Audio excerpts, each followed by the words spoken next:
好，来继续来看立法院国民党团第9届的新会期，要甲重心放伫个民生法案。第一个要推动的就是提案来恢复到劳工的7天假。民进党的立委苏卡辉讲，应该要先了解这日的意义，才提出着放假，安尼较妥当。内政部长刘世芳是希望唔通相共来立法。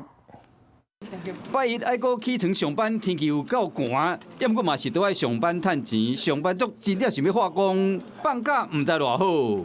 我强烈的要求要恢复7天的假期。实施放假对于国家的发展历史、对于传统民俗、对于社会文化的纪念传承肯定。 如果要杀民生法案，即摆国民党的新会期将恢复劳工的7天假，当作上要紧的代志。今日内政委员会嘛找部长刘世芳来瞧这个，毕竟有关民众的权利，跟咱相关的提案都26案版本都无同。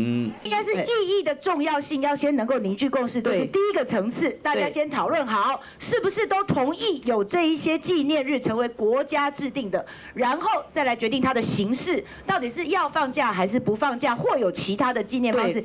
就英国版本来看，2017年开始有7天的国定假日，改为干那纪念无要放假，包括1月初2的元旦过长假，3月份的青年节甲9月份的教师节，10月有25甲31的光复节甲军工诞生纪念日，11月甲12月分别有国父诞生纪念日甲行宪纪念日。立委的提案，内政部有真大的压力。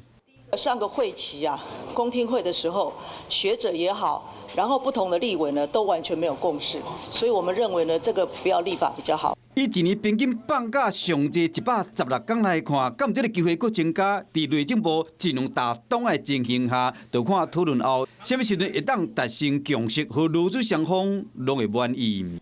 Hello， 我是林明瑞。想要抢先掌握最及时的新闻资讯吗？赶快订阅、按赞、开启小铃铛，锁定我们华视新闻的 YouTube 频道。